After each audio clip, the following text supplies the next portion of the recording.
Semoga ibadah sholat subuh berjamaah kita diterima oleh Allah Subhanahu wa Ta'ala, dan ibadah-ibadah yang lainnya, baik yang sudah kita lakukan, yang sedang kita lakukan, dan atau yang akan kita rencanakan kita lakukan ibadah tersebut. Pemirsa yang dirahmati Allah, bahwa tayangan ini disiarkan langsung dari Masjid An-Nida TPI, dan pastinya saya ingatkan kembali bahwa pemirsa bisa bergabung dengan kami di line telepon 0218779000 atau di 02187798.000. Baik, sebelum dilanjutkan, Ustadz memberikan kajian lebih lanjut kepada kita. Kita saksikan dulu VT yang berikut ini dari keluarga Ibu Yuli yang konon ia mensedekahkan rumahnya. Silahkan. Assalamualaikum warahmatullahi wabarakatuh. Saya putra kedua dari Ibu Hajah Yulianingsih, Ali. Saya ingin menceritakan sedikit tentang kehidupan Ibu Hajah Yulianingsih.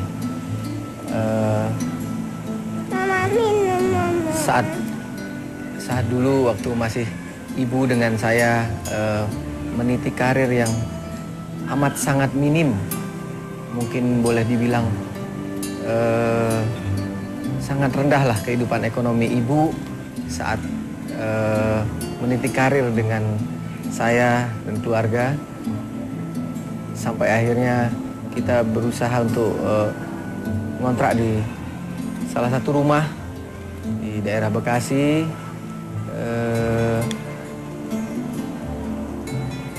Yang alhamdulillah meskipun masa sulit itu kita alami, ibu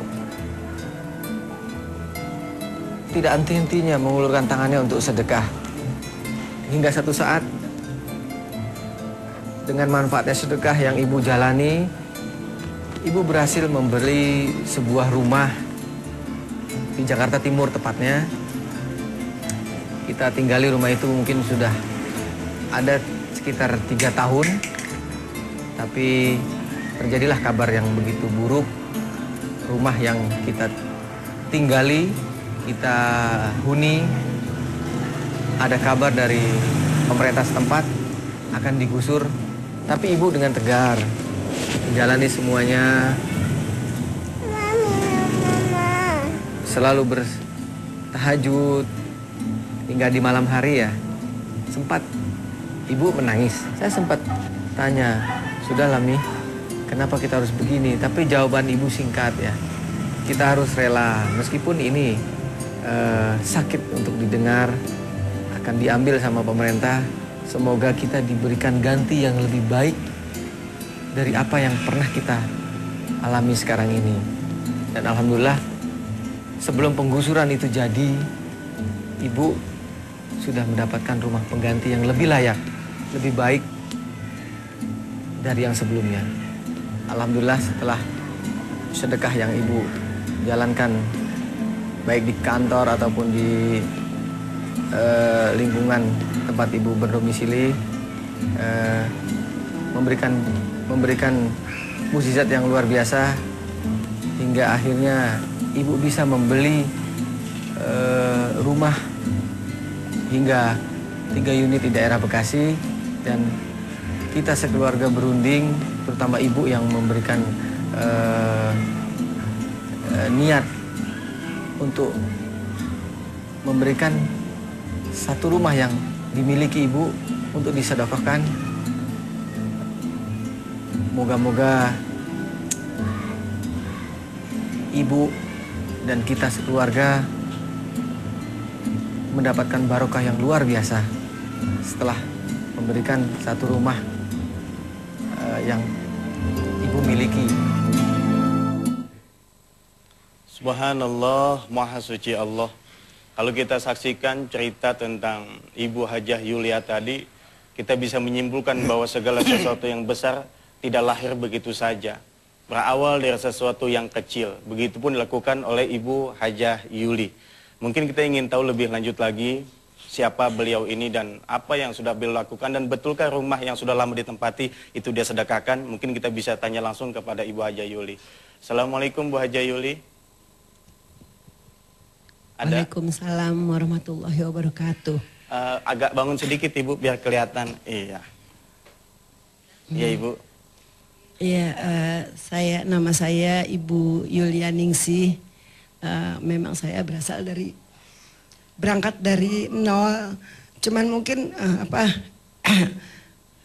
yang pernah saya diajarkan oleh orang tua saya dan oleh keluarga saya selalu dianjurkan untuk selalu bersedekah. Dan mudah-mudahan mungkin dengan sedekah itu Allah memberikan berkah. Sampai sekarang saya merasakan dengan bersedekah tidak berkurang harta kita, bahkan bertambah.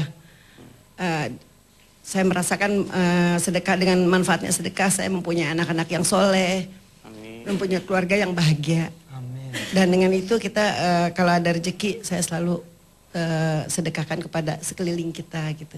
Sampai saat ini juga tetangga kita ya se-RT, minimal satu RT selalu saya untuk yang kurang itu saya sisipkan rezeki untuk mereka. Untuk berbagi. Terus Ya sudah. rumah yang tadi sempat kita lihat di TV itu disedekahkan Ibu ya? Iya, insya Allah. Alhamdulillah. Ini Ustadz, artinya bahwa ketika Ibu Yuli dan mungkin juga banyak jemaah melakukan segala sesuatu nggak hitung-hitungan kepada Allah, dan Allah pun begitu memberikan sesuatu kepada kita nggak hitung-hitungan. Terkadang kita suka hitung-hitungan Ustadz. Salah nggak sih kalau kita sedekah supaya dapat sekian, kalau nggak dapat kita suudzon sama Allah? Gimana Ustadz? Yang salah bukan hitung-hitungannya, yang salah seuzonnya. Hitung-hitungannya memang diajarinnya begitu, gimana? Manja bil hasanati falahu asyru amsalihha. Siapa yang mau dapat 10, keluarin 1. Ajarannya begitu. Yang nggak benar kapan? Yang nggak benar ketika kita seuzon. Kok agak dibayar, mata lu yang buta.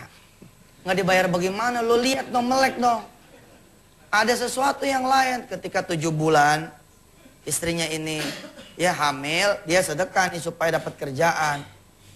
Kata Allah, pekerjaan memang penting, tapi ukuran sedekah kamu hanya bisa menopang anakmu ini lahir dengan selamat. Maka ini dulu diberikan. Nggak ada pokoknya mas sedekah mas sekali dikeluarin dibayar. Nggak pakai dikeluarin, baru niat aja udah dibayar kok. Subhanallah. Jangan lagi kita udah ngeluarin, baru niat aja nih. Kayaknya saya mau bayarin umroh guru ngaji saya deh. Subhanallah, Allah udah bekerja tuh. Wah, itu alamnya disuruh bekerja. Cariin duit buat dia nih, cariin duit buat dia. Itu baru nawai itu bos.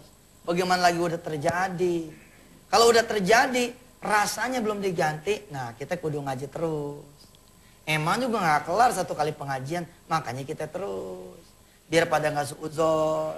Sama Allah nggak suudzon, sama guru juga nggak suudzon, sama yang kita sedekain juga nggak suudzon.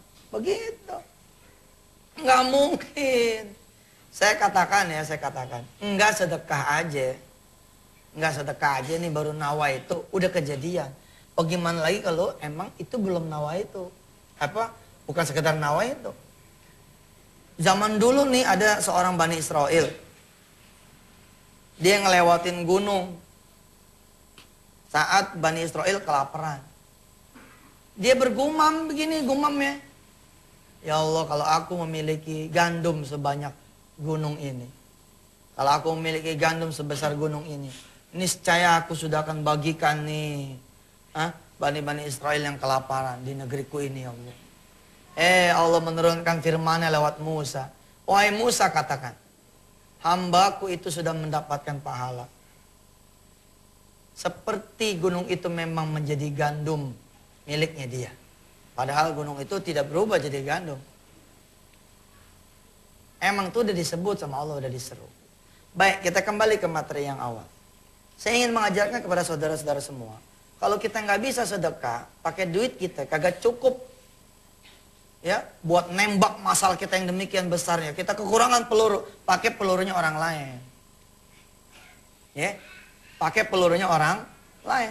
Alhamdulillah saya salah satu barokah yang Allah berikan yang paling saya syukuri adalah doa dari orang-orang tua saya dikabul Allah. Apa? Saya jadi ustadz, saya jadi kiai, saya jadi ulama.